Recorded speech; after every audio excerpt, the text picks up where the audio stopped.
Okay, I'm doing my social media case study on DAE HAIR, which is one of my all-time favorite brands. It's by Amber Fillerup, and I've actually been able to study this brand quite a bit this semester in my marketing and PR class, and now I've followed Amber Fillerup a lot because she started her whole company with a blog, and that's how she got all of her following even before Instagram was a thing. So I've loved her blog this semester looking at it. And I just love her hair care products in general, so I'm excited to dive into it. I try to do all of my slides inspired by DAE HAIR. A lot of the products have the monochromatic look, so I did the monochromatic green here, and throughout my slides I tried to do a lot of pictures from her blog and just Arizona as well because it's an Arizona inspired brand. But yeah, so first up we have Pinterest. Pinterest is pretty strategically used to just repin other people's posts that have DAE in them. Their products are so beautiful, so many people are taking pictures of them in their shower or even just taking pictures of them that look aesthetically pleasing. And then they also are reposting people's pins of people using DAE actually on their hair as well. So for their layout and design, they have a few different boards just of their different products, and then just some other fun things that kind of fit the vibe. So there's the DAE HAIR where they're just posting pins of people's hair, people showing the products looking beautiful, and then they have specifically boards for their daily shampoo, daily conditioner, deep conditioning, and their hair oil, and so they can kind of keep that all together. And then what's fun is they have a board of just beautiful posts of Arizona posts that they've made, and then also just repinning, which is fun. And then they also have DAE wallpapers, which they didn't make any of them, but they just reposted them to kind of curate a fun vibe. Their linkage across platforms, every pin with DAE HAIR in it is linked to their blog, their website, and their Instagram. And the majority of posts that other people have made with DAE HAIR in them also have DAE linked in them, which is great. They kind of have people marketing for them for free. And then with their content creation, DAE is just reposting pictures of Arizona, wallpapers that they like that fit the vibe, and pictures that other people have taken. So they're not creating a ton of content here. They're just kind of curating it and finding what fits their vibe.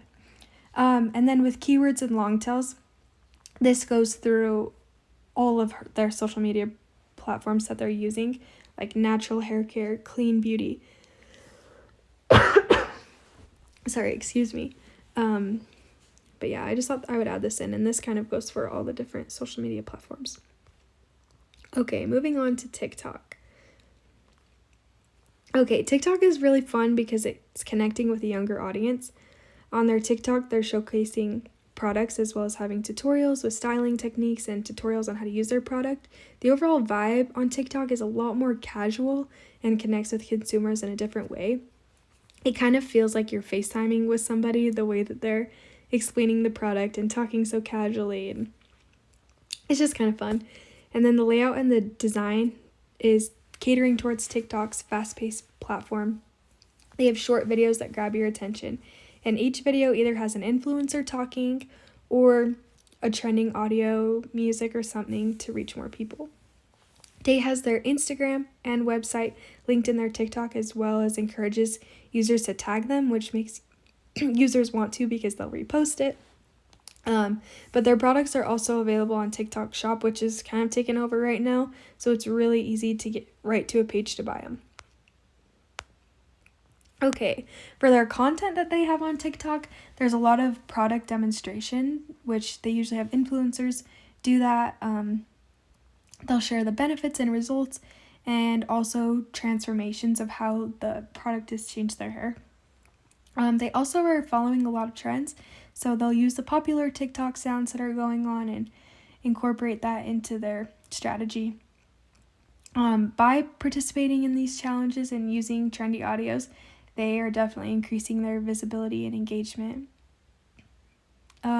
So something that I think is fun is that they post a lot of behind the scenes content as well. So they'll show like behind the scenes photo shoots of new products or a sample they got of a new product that they're trying, which I really think creates a community and makes people feel like they're part of the brand, which definitely increases loyalty.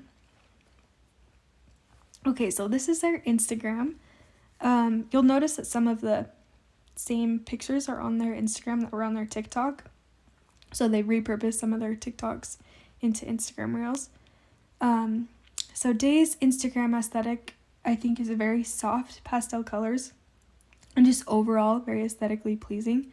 The content is very curated and all looks great together. It's way more curated than TikTok, because TikTok just seems more casual, but this still feels very curated. But it's still similar to TikTok, just the reels are kind of the main thing. Almost every single video that you click on is a reel. It just has a different picture over it. That's, yeah, same with the layout and design. Mainly reels just with pictures to make it feel more curated. But what is special about Instagram is the stories.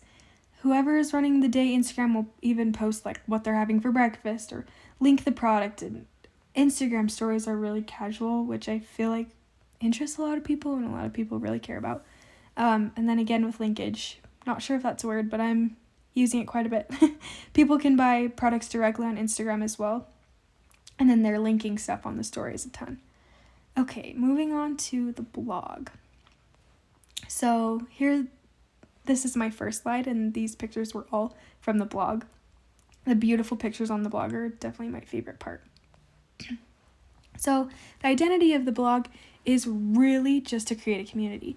They have a club called Daydreamers, which is cute, to receive different texts and promotions.